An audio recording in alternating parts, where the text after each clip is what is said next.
late. We wanted to give people a little bit more time to get here with the rain and everything. But thank you guys for braving the rain and being with us here today. So how many people do we have on Zoom? Is it just one? Okay, so far. So maybe we'll hear you. What?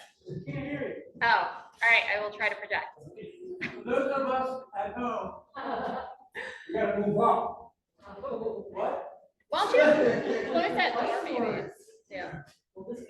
All right, so for those of you who don't know me, my name is Allie Hamsick, and I am a board member with the FNA. Today on our agenda, we have PMBC, which is Philadelphia More Beautiful Committee. Matt, who's in the back of the room, will be joining me up here in a second.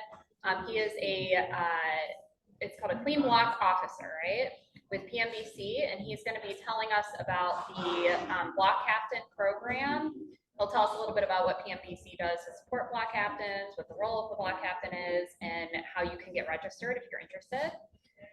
We have a couple of block captains here today. I'm a block captain, Scott Sperry, who you guys may know from, some of you may know from our zoning committee. He's also a block captain, so we'll talk a little bit about our experience. We'll open it for any questions. And then we have some of our board members who are also committee leads, giving updates on safety, beautification, and events. And they'll tell you a little bit about the progress that we've made so far this year, and what we have coming for the back half of the year. And then we'll have some quick updates from Bob on zoning and from Jen Gow, who should be joining shortly on fundraising. So she'll talk about our scholarships that we will be giving out soon, and some fundraising for the brick fundraiser for the Rose Garden. And I think that's it. So I will hand it over to Matt. And also, please, whenever we're done, check out the resources that Matt put in the back of the room there for the block captain program. Absolutely. All right. So good evening, everyone. My name is Matt Cooper. I am the Clean Block Officer for South Philadelphia, but I'm actually here on behalf of Chris Prump, who's the Clean Block Officer for this area here. I want to give some information on Philadelphia More Beautiful Committee and what we do. Philadelphia More Beautiful Committee is a part of the sanitation department. What we do is we basically work alongside of people in the community to help maintain the cleanliness of the neighborhood. And we do that by providing the resources that we see residents often using themselves in order to maintain. And we try to do that to make it easier for residents and the neighbors in order to maintain the cleanliness of the streets, such as bags, brooms, gloves, rakes, shovels, different things like that that people might spend their own money on. The city actually has a committee and those resources that we provide, and we do it through block captains. So block captains are basically people within the neighborhood or within their street that kind of really take the initiative to maintain the cleanliness and to help organize the people on the street to do that by taking advantage of the city's resources.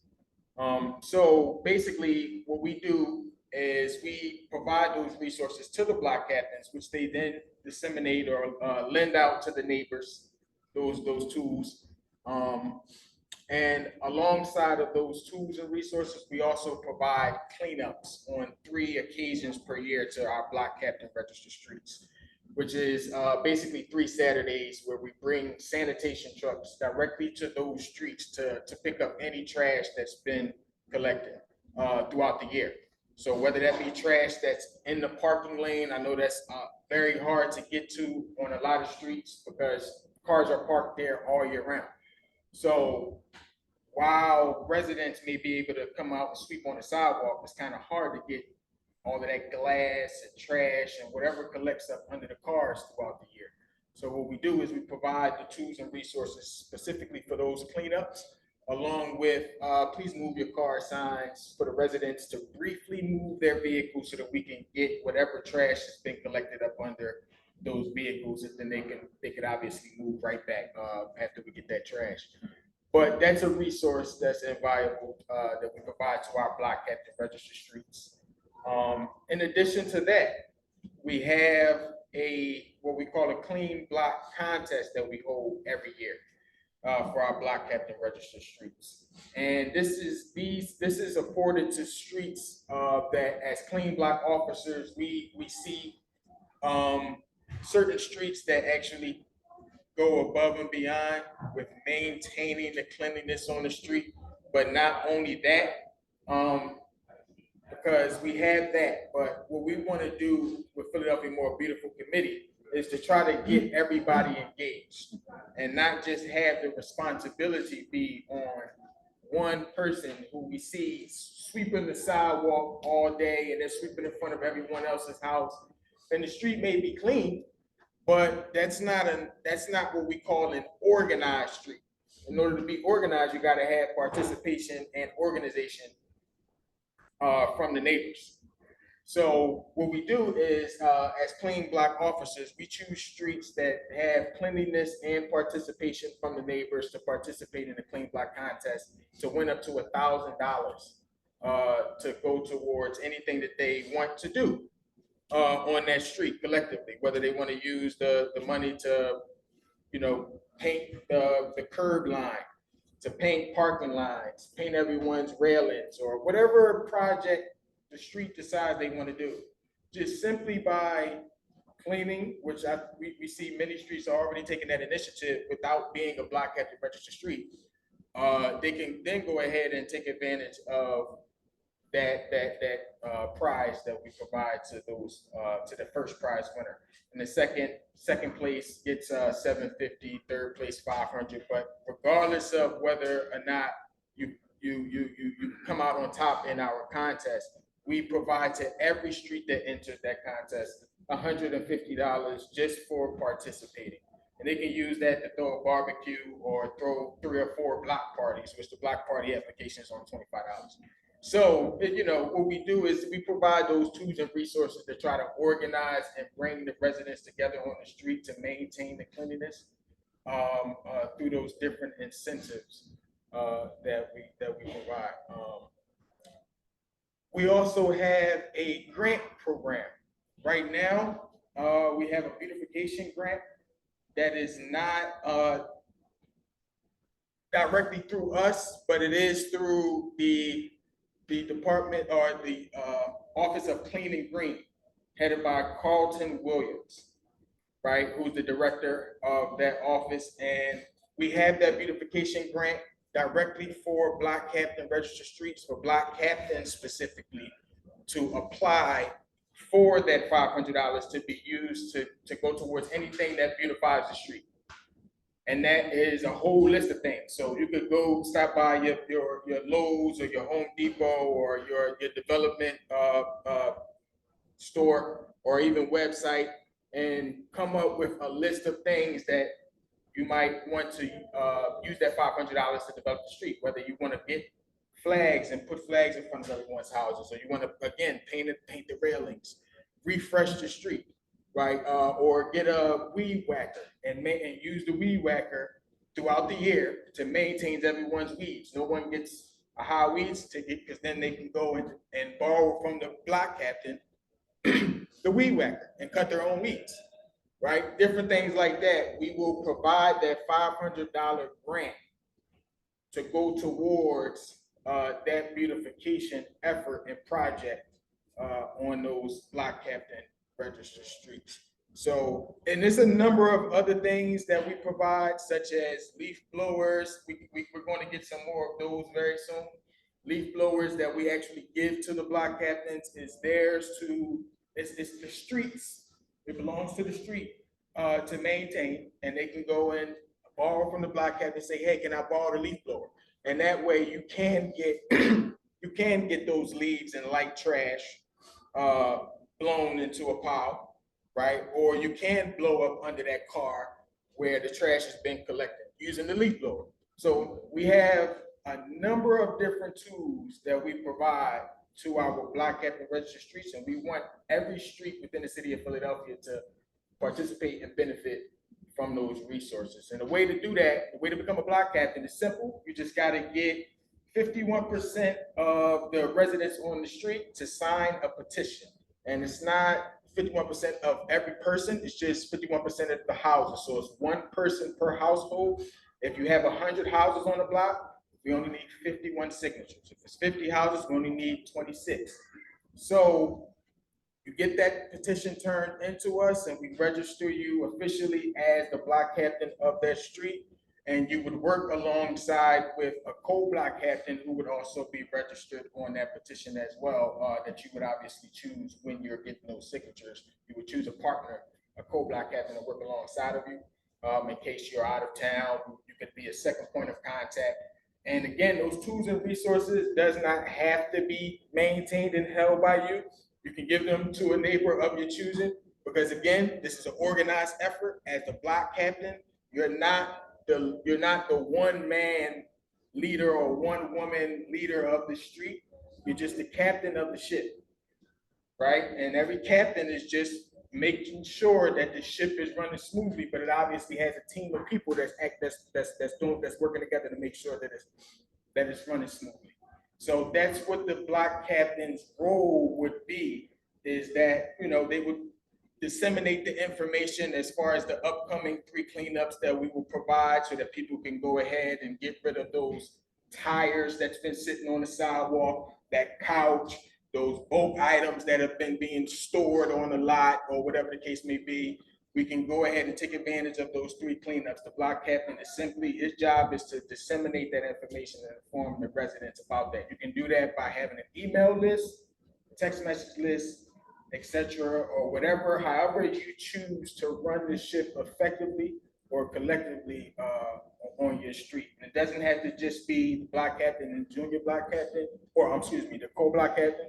You can also have young people, a junior block captain between the ages of 7 to 17, and we have resources that we provide for them, because we want to also get the young people engaged in the clean block program.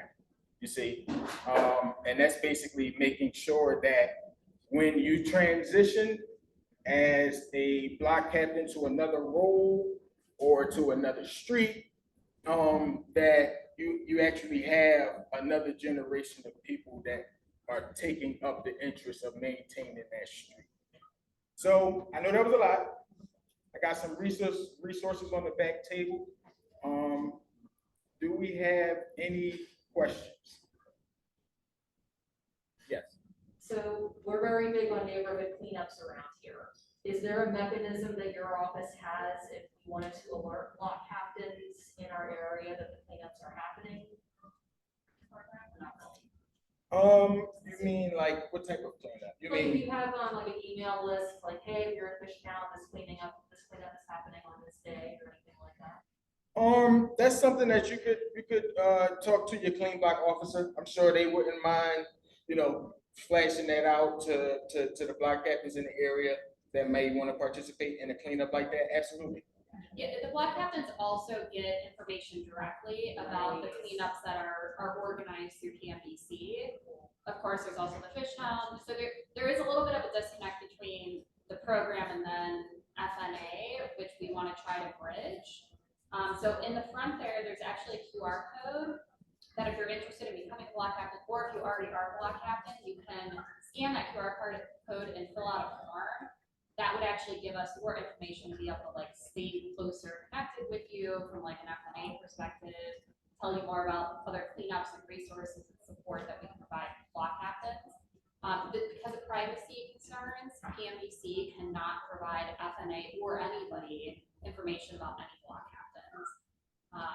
So And that means anybody, not even the president of the United States. No, nobody. It's top secret.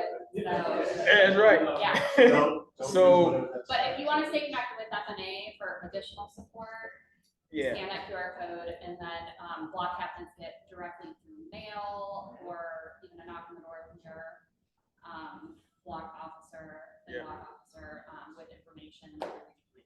Yeah, but we may ask permission, like for example, over the last year or so, some of you may have gotten a call, text message, a call or email from your clean block officer for those block captains, requesting that if you would like to become a part of the rapid response initiative started by the Mayor Sherelle Parker, which is basically our way of disseminating important information directly to the block captains. Before we could not give that information directly to the mayor. That's how the information is protected as far as the block captains. We do not just give your email and phone number and name out to any other departments or organizations inside or outside the city without your permission. That's important because you don't want to be bombarded with a whole bunch of information or people saying, hey, can you tell the residents this? Can you tell this? Your job is not as much as it could seem. It's a very simple job.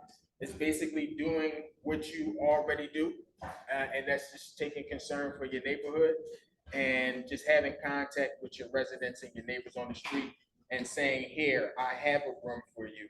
Here, I have a rake. I have a pair of gloves if you need them, right? Our cleanup is coming up if you want to get rid of that trash in the backyard or on the front lawn, et cetera, et cetera. You can go ahead and take advantage of the city's resources. That's basically what a block captain's role is. So, real quick, I wanted to give Scott a chance to tell us a little bit about his experience as a block captain, so you guys can hear directly from somebody who's been involved. You want to talk a little bit about? Yeah, so I signed up maybe a couple, 3 years ago, and while there's a number of services and resources available that Matt articulated, I had at that point a very narrow interest. I received an email from FNA that kind of talked about the block captain role a couple of years ago, and the $500 gift card or resource jumped out. It comes in a gift card. And I'm thinking, wow, okay, I'll become a block captain. I'll get access to the $500 to help beautify my block. Because there was one particular tree down the block for me where it was just dead and rotting there for 6 or 8 months, and trying to figure out how to get a tree planted through the city is a whole other bureaucracy in and of itself, and I didn't want to wait the 6 to 8 months. So I got my hands on the $500, we got the tree fixed, and that was about the extent at that moment of what I was interested in from a block captain perspective.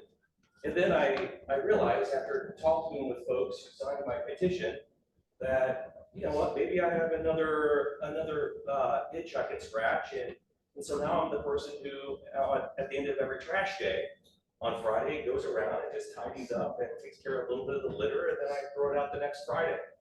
So I guess my point is that Not the block captain's job, by the way. yeah, That's literally just him being a good person. Anybody can do this That's stuff. just him being. Go ahead. So while there's 12 different bullet points of things that you can do, you don't have to do any of them. Pick one thing that you like, that you're passionate about, or that plays into your strengths. Just do that one thing for a few months or a year, and maybe it's 10 minutes a week, 10 minutes a month. And then that could be a bridge, that could be a stepping stone to take on another one of those bullet points and take that on the next year. It doesn't have to be nearly as complicated as it sounds like it is by navigating the website or listening to our cleanup officers, because they tell you about the 20 things that are available to us because they're passionate about what they do. Yeah. But just pick one bullet point, pick one thing, and then do it. Just commit to it for a little bit, and maybe it's your thing, maybe it's not. No one's going to ask you at the end of the year, did you do, what were you good at? What were you bad at? What did you accomplish? No one's checking in. There's no real accountability. The pay's not great, but the satisfaction at the end of the day, if you put a couple of smiles on a couple of people's faces who thank you for taking care of 1 or 2 things, that's worth it. So you don't have to overcomplicate it. You certainly can if you want, and the resources are there for you. Yeah, and I want to say, in addition to all of the physical resources that we provide, the invaluable resource is information. So you being a block captain, once you do get in that position, or right now, a lot of you now are taking initiative with different things on your street. Your residents, your neighbors are coming to you, asking you questions that you don't have the answer to. How do I get this tree? How do I get this call? What are we going to do? And even sometimes things can be a little bit more difficult when you're doing it by yourself, or you feel like you're by yourself. But when you have a clean block officer such as myself that you can contact, block captains do. You can ask that question. Hey, who do I call if power line is falling? Who do I call for this? Who do I call for that? We basically act as a point of contact to help you get in contact with the direct department that you need to get in contact with to get the proper resolve for the problems, right? And we may even be able to send a message, send an email to another department if it's a related concern, or if we have the ability to make that contact. And sometimes things will get done a little bit faster when you have a clean block officer which is a person in the city who's able to, you know, disseminate that information out and get resolved. Not to say that 311 does not work, because it does. It's just an additional resource to address those issues on the street. So It's two sides of the same coin. Since you never tell anybody who the clean block officer is, one, if you want to be, how do you know there already is one? Yeah. And two, the block captain. how do you, yeah, yeah. And the other one is, what about the tool? How do you know who it is? So how do you know that you don't already have one? And if you do have one, how do you know who it is? Good question. You should know who it is. You should know who it is. Well, you should, but man, I mean, if you Yes. go down the street, because I don't know if there is. Yeah, so that's a really good question. But your block captain probably don't have one, or is it, you see what you. I understand your point. So that's a good question. Basically, what you do is you just get in contact with PMBC. Okay. And you just say, hey, do I have a block captain on my street? And they'll be able to tell you, oh yeah, you have a block captain, they live at this address. Your block captain's name is X, Y, and Z. So you will tell who it is. They won't tell you. I'm sorry? They won't tell you who it is. They, You said earlier on, they tell the president, so. No, but No. why do you sign up to be a block captain? let's be clear. That. What we do is we get in contact and make sure that the individual is on that street, and we provide that individual. We have to. It's their right. So it's not a thing where we withhold it from everybody. We're talking about organizations and departments. Citizens that live on the street have a right to know who their block captain is, and the way to do that is simply to call PMBC, and then what we do is we provide that information to the residents. Yeah, I mean, you can't reach out about like a different block. No. But if it's your own block. Yeah, the reason why we don't provide it to anybody else is because we don't want them sending and bombarding and emailing and sending a whole bunch of things to the block captains, because then you'll feel like that's your job, and it's not. Your job is simply to basically maintain the cleanliness and deal with, basically lead the street in maintaining the cleanliness. The block captain does not take any additional responsibility to sweep in front of anyone's house. Everyone takes care of their own house. It's just that you have the tools and resources so that no one has an excuse. You see what I'm saying? And that's what we do at PMBC is we work alongside the block captains to make their job that they're already doing a lot easier. Yes. So you said 51%. On some blocks, that might be, I have 3 out of 6 houses. That's it. That's it. 6 houses. That's it. But there's other blocks where there may be, and maybe less so in this neighborhood anymore, but around the city, there may be blocks where it's really hard to get even a quarter or a half of the people that even respond. And they need block captain more than anybody else does. How do you get to 51% if you have 60% vacancy on the block? Well, you're not counting vacant houses. Oh, I'm sorry, I should have been more clear about that. If you have only occupied houses, okay. so you're ignoring abandoned buildings, vacant buildings, commercial properties. Got You're only dealing with the residential houses. it. Thank you. Right now, you can do commercial properties as a signature because they technically still have an owner and they still can sign to agree. So if you happen to live on a street where it's a couple businesses, as long as you have a signature from that address, that can still count. Okay, it's just someone to agree with you being the block captain. Now, a business or corporation can't be the block captain, but they can sign for someone, a resident to be. Yep. And if nobody, if you, let's say somebody came to you with 40% and there's no block captain, what would you do with that? for signatures? Yeah. What we would do is, we would try to work alongside of them. We're getting the rest of those signatures to try to find out whether it's, what's holding that up. Because if we can't get that 51%, then we don't just make anybody buy cash. And we don't create we don't lower the standard. So what we try to do is 51% of anything. We don't care if it's 7 houses on the street. If it's 7 occupied houses and the rest are abandoned, and that happens to be a street where people are still coming by dropping trash, then we don't disqualify you and say, well, because you only have 5 or 6 houses, then you can't be a part of our program. Get the signatures of those 5 other houses, etc., and that will be, basically a little bit more than 51% or a little bit more than 50%, and you would be the block captain regardless, because we want to try to, provide those tools and resources to every street. We know the circumstances and the dynamics on streets are different. We definitely get that. So, like I said, even if the clean block officer has to come out and talk to some of the residents and say, try to figure out sometimes it's a language barrier. You may not be able to contact them because they speak a different language, so you can't get that signature. So we try to work around those different things because we do have those resources. Yeah.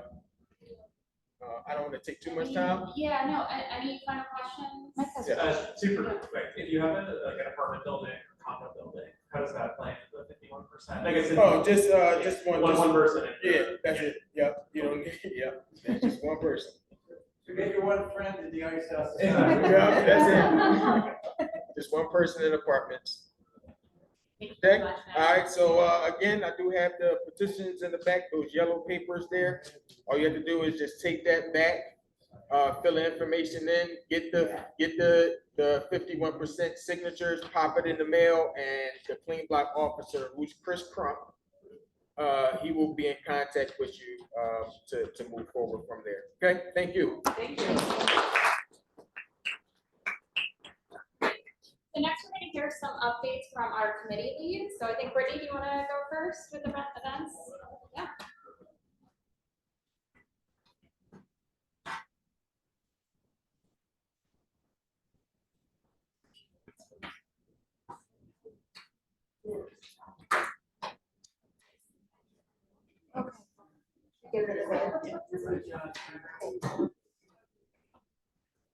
I'm like, oh, a small gift.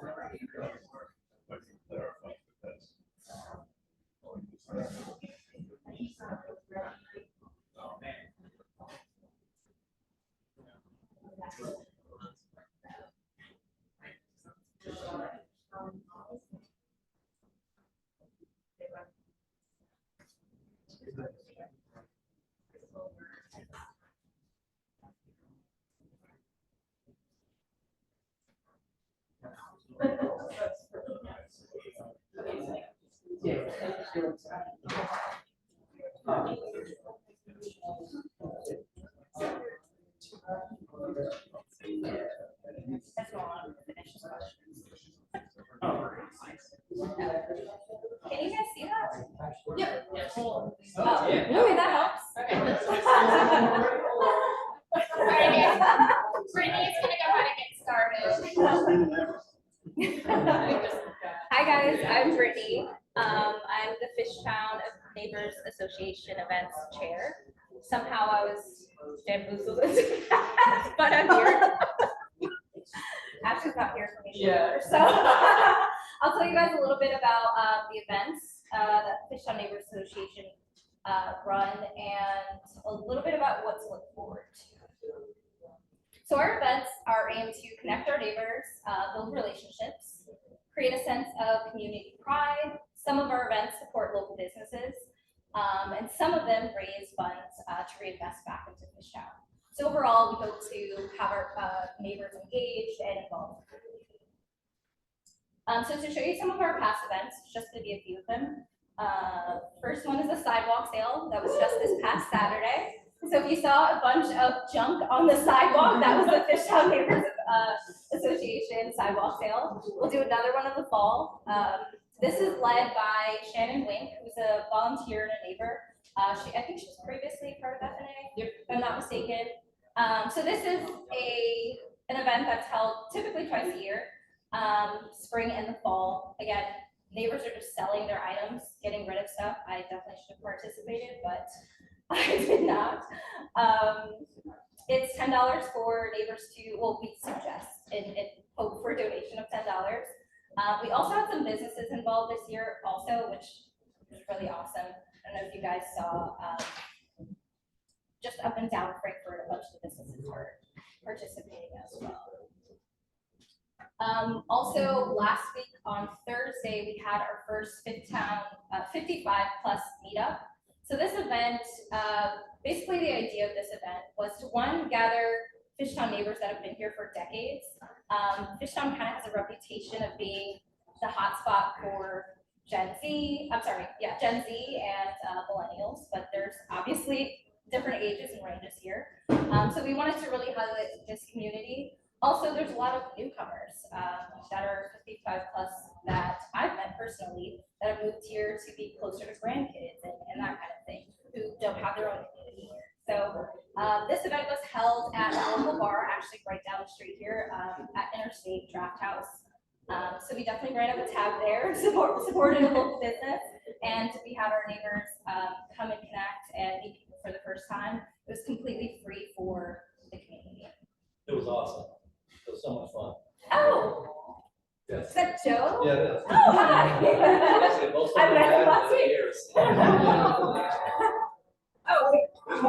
This was not it.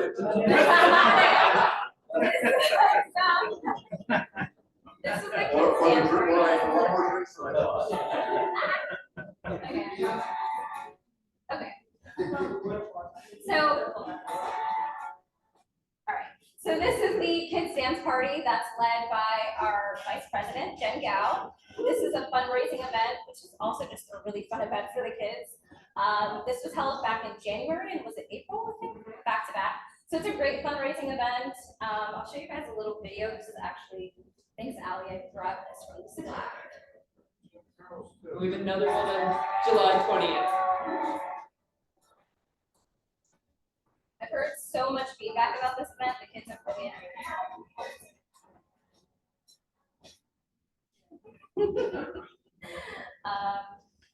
So another event back in February is a Black Fishtowners meetup, which was actually started last year for the first time by our president, Ashley. So if you see the photo to the left, you can kind of see that was last year's photo, and then to the right is this year. It grew about like 3 times in size. I was at that event. And I met a ton of neighbors. I met a ton of neighbors last year. We hung out multiple times. The neighbors that we met this year, we all created a group chat. We've gone hiking together. We're planning a camping trip. We've gone to parties together. So again, just another event that connects neighbors, and just creates a sense of community. Meet Your Block. This is probably my favorite event. So Meet Your Block is an event that is held twice a year also. Our next Meet Your Block is next Friday, May 30th. So this event is intended for you to just meet the neighbors right on your block, as it sounds.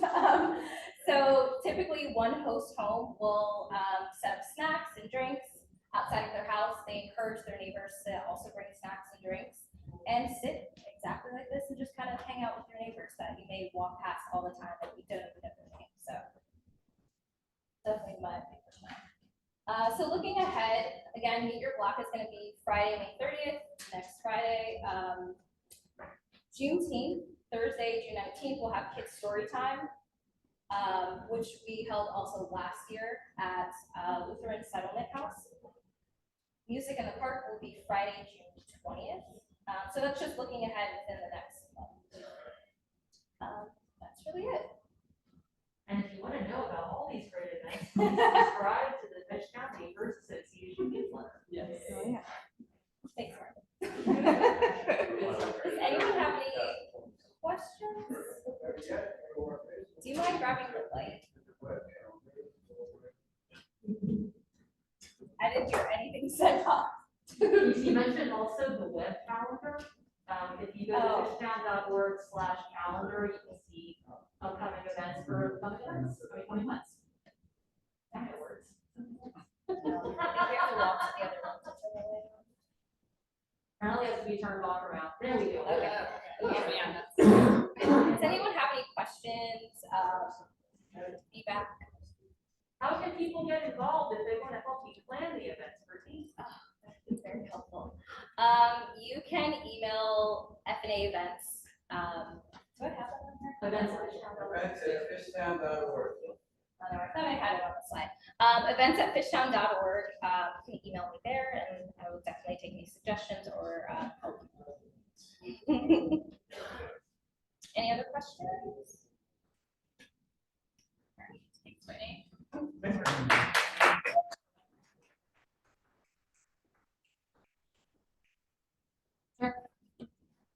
So Olivia, who is our beautification lead as well as our communication secretary. Yes. Yeah. She will be talking about our beautification efforts this year. Yeah.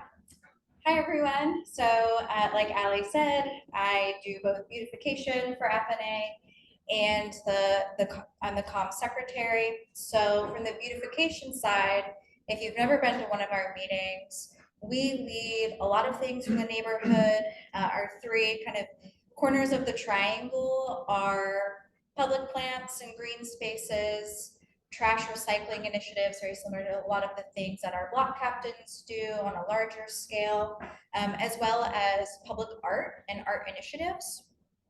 So as I was kind of going through, I didn't realize how much stuff we have going on and that we've done this year, starting first with trash and recycling. The biggest regular thing that we do are monthly cleanups. Those are on Saturdays from 10 to noon. We usually waffle back and forth between Fishtown Rec and Shishler Rec to hit different spots of the neighborhood where we offer cleanup supplies like pickers, trash bags, trash holders, and we coordinate with streets to get that trash picked up. But we also have been starting to work on some other trash recycling initiatives in the neighborhood. You know, the biggest thing that folks complain about is the trash and littering issue. So a while back last year, we collected community feedback about where neighbors want more trash cans in the neighborhood for folks to, you know, dispose of their dog waste bags, their other trash, stuff like that. So I took that feedback. I did a first run through of that data, and we got support from the city to place city maintained trash cans, but we ran into some hiccups with that. On one hand, we can't have the big belly trash cans in residential streets. And then also there were some spots in the neighborhood where other community groups didn't want trash cans. So we re-looked at that data, strategically picked some other spots that either would fit the bill enough in the initial areas that folks said they wanted trash cans, or could also benefit from more trash. So a few weeks ago, I passed that along to the Office of Clean and Green. So I'm waiting to hear back from them, but hopefully that's gonna get more trash cans in the neighborhood. We also have tons of supplies. I know our block captains get cleanup supplies, but we also have a ton from our Earth Day event to give out to folks. So if you need more pickers, if you need more trash bags, stuff like that, I have some in our closet here, so we can coordinate and disperse that too. And then another thing that we have our pulse on that we're trying to figure out is the big green block next to Palmer Dobby Depot. There's rotten logs, there's a lot of stuff going on over there. So we've been trying to figure out who's responsible ultimately for maintaining that space and how we can work to get in there to clean it up, put some new seating in, and also bring some plants over there. So those are trash recycling related projects. As far as plants, public green space, if you've been to our rose garden, we take care of that, especially as we head into hot summer months. We're always looking for folks who want to help us water, want to help us green over there. I can absolutely show you how to do that. We've been working to get grants from the Xerces Society, which is responsible for advocating for pollinators and native plants. So we've installed a lot of native plants into that space over the past year. Our master gardener, Meredith Nutting, has been hosting some garden workshops. So we had 3 this year so far. The first one was on seed starting. She did one on native plants, and then she had one on Monday that was all about vegetable gardening. So we're not doing any over the summer, but she's going to be picking that up in the fall. So lots of things going on with plants. And then as far as art, I'm sure you know we do a lot of murals. So the nice Delaware River mural on Frankfurt Ave, we were responsible for helping to install the one that's on Trenton as well. So we're always looking to support those projects. Those just require folks to help us seek grants for them because they are very expensive. But one thing we've been doing a lot more is supporting local artists here in Fishtown, like artisans. We've been hosting some art markets in December. It was first called the Last Minute Market, and then we rebranded it to the Artpocalypse Now Market. And we're actually doing another one in June on the 7th at Starbolts. And then another event we're planning towards the end of summer probably is a bring your own item screen printing event. If you've seen our t-shirts for this year, we're doing a more sustainability activated event version where folks can bring an item of their own to screen print and have some fun that way. So we do a lot, always looking for folks that want to help us out with this because there is so much going on. So if there's things related to art, trash, recycling, our monthly meetings are a really good way to get involved. It's the 4th Thursday of the month. So this Thursday actually is when we're hosting it.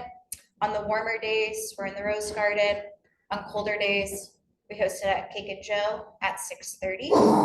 It's a great way also to just talk more about specific issues too, related to trash, recycling, public art, green space, stuff like that in those meetings to help plan. Questions, comments? How do you do all of this? There's folks that help me. Bob. Before you leave, please see Eric. He has 4 of those big tub-like planters things that you have to put together that are about this long and this high. Okay. That they might want For to over put out there? in the yard or whatever. Yeah. So Meredith might want to talk up to flowers or plants or whatever. Yeah, sweet. Marta. If folks need recycling bins, you the best person to talk to about that, or somebody else? Yeah, so I think we have some recycling bins in the closet, but we can also help point folks in the right direction with getting in touch with the streets department, coordinating, helping get a recycling bin out to them. I have 3 in my living room from the recycling day that they told me to take home. Okay, cool, or we can send them to Bob. They are awesome. All right, sweet. Thanks, folks.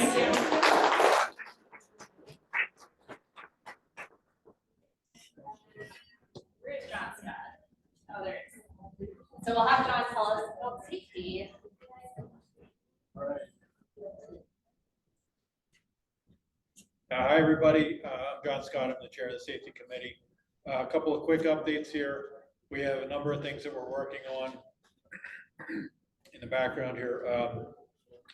Gerard Avenue, we have a request in and a petition to get the crossing times increased on most of the intersections. The increase would be approximately 10 seconds, depending on the width of the street at that point. That has gone through Councilman Squilla's office, Councilman Young's office, and the streets department. And so we're hoping to get some good news on that shortly. Again, that would add 10 seconds to each of the light timing. So when you're crossing Gerard, you have a little more time to get across. We also have an inquiry in to get line striping done on Gerard Avenue to help with that, to improve the lane markings and so on. Trying to be patient with that, but we have asked, several times to try to get that moving. There is an ongoing discussion with Otis on the bikeways. the Palmer Street and Columbia Avenue bikeways. We are asking them to look at a few additional alternatives. One of them being to reduce a lane of traffic on Delaware Avenue to make space for bikeways. So rather than going through some of the side streets, we would have bikes going up the southbound lane of Delaware Avenue on the I guess the west side of it, and reduce reduce Delaware Avenue from 3 lanes down to 2 lanes. It's already 2 lanes in the northbound direction. We'd like to get a lane back in the southbound direction to use for bikes. Now we're getting people to Palmer Street a little faster. So that's something that we're talking with Otis on, every couple times a month, trying to get some movement there. A couple months ago, some residents, in response to the bikeway proposals, in response to one of the zoning proposals, some residents came to us with some concerns about the 1700 block of Blair Street and the 1600 block of Air Street. The city, through Councilwoman Lozada's office, has agreed to study both blocks for traffic. Both blocks right now are 2-way, but they're not wide enough to get a car down in both directions at the same time. So this, some of the neighbors said it might make sense to make them 1-way. There's also some concerns that every now and then you might have to go the other direction. So the city's going to take a look at it. They're going to offer us recommendations. We had a walkthrough scheduled for last Friday that was canceled due to the weather. But they're going to take us along the walkthrough and then share with the residents and wait for the residents to weigh in to see what to do next with that. If you have similar issues on any block in FNA boundaries, feel free to bring it to our attention. We're happy to go to bat and try to work something out with that. We also had some noise concerns around Susquehanna and Belgrade that we're going to try to talk to the property owners about and resolve if we can without any further issues on that. May 28th, we have a regular safety meeting, and we are expecting the 26th district to appear. We're going to talk a little bit. We'll hopefully have some updates, but we're also going to talk about some of the moving violations they've issued on Girard Avenue. In addition to crime statistics, we've asked them to start tracking the number of accidents and the number of violations issued to drivers on Girard Avenue. Okay, any questions? If you have anything for me, please anytime, safety@fishtown.org. Where's the meeting at? That'll be here, yeah. What time? 7 o'clock. Okay, thanks everyone.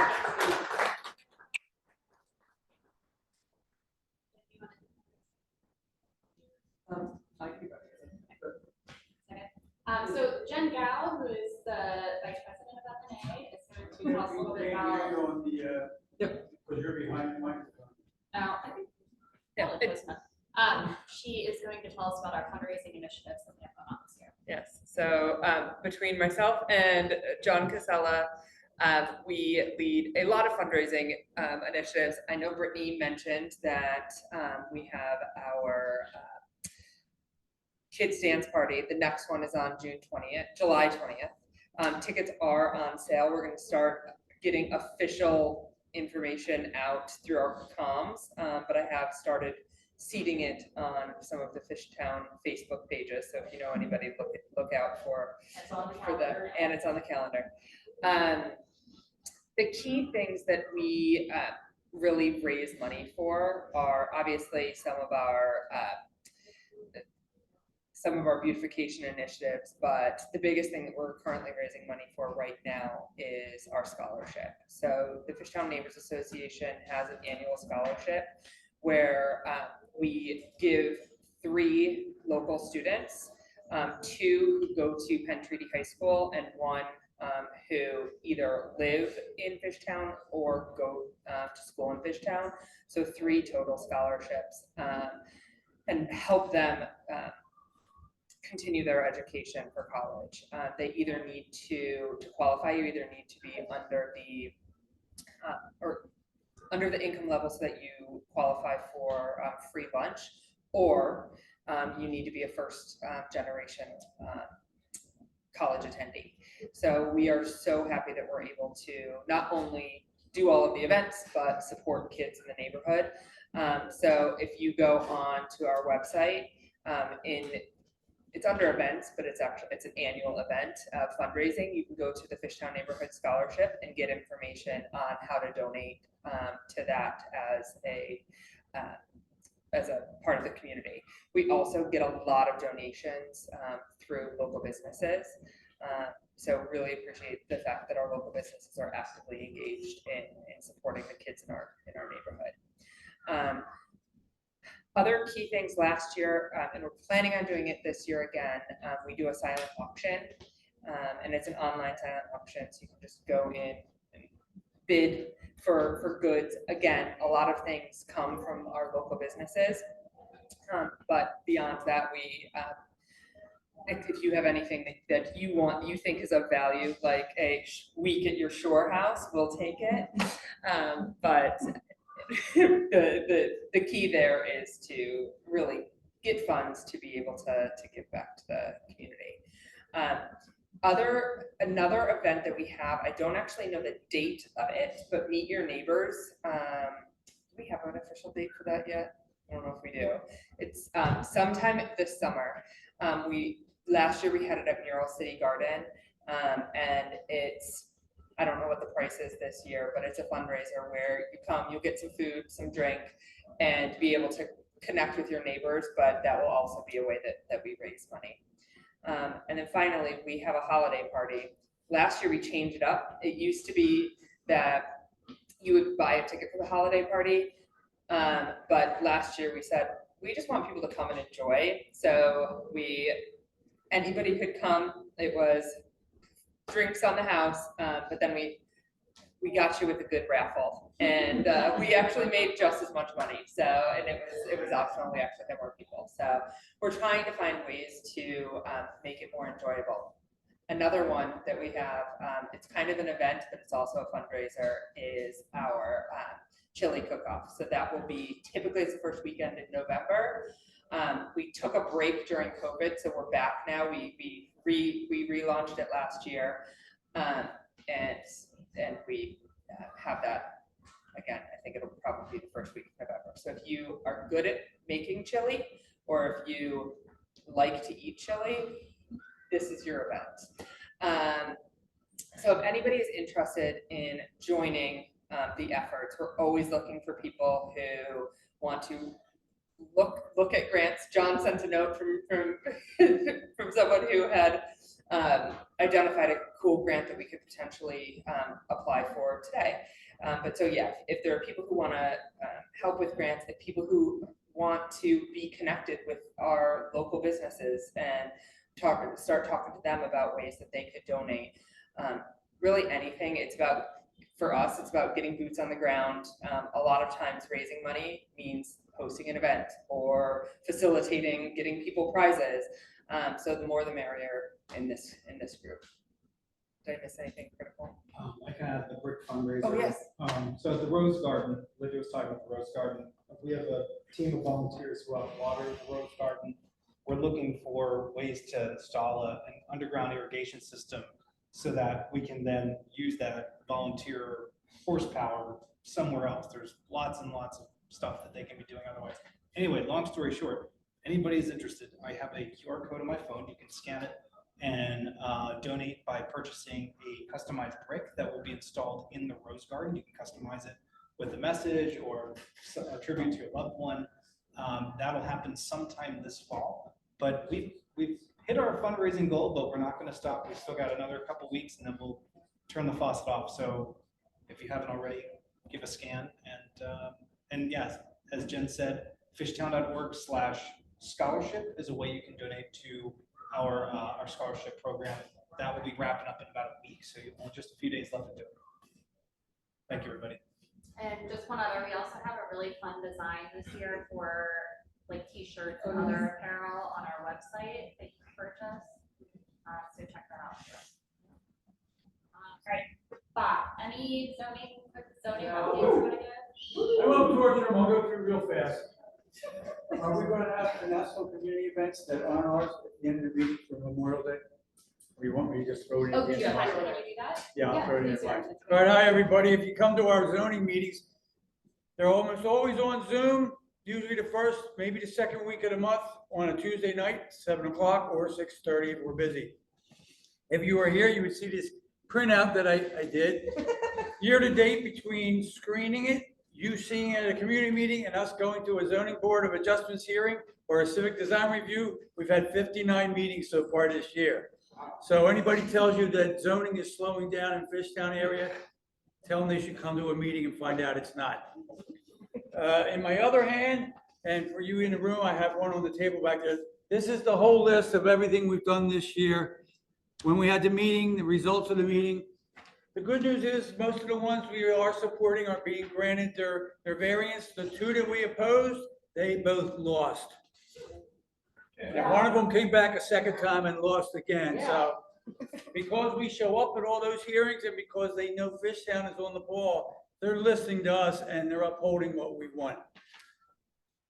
That's actually huge, because Yes. that does not happen. Because they know we're sitting in the audience with our microphone open. I don't even have to tell them where I'm from now. They just say, state your name for the record.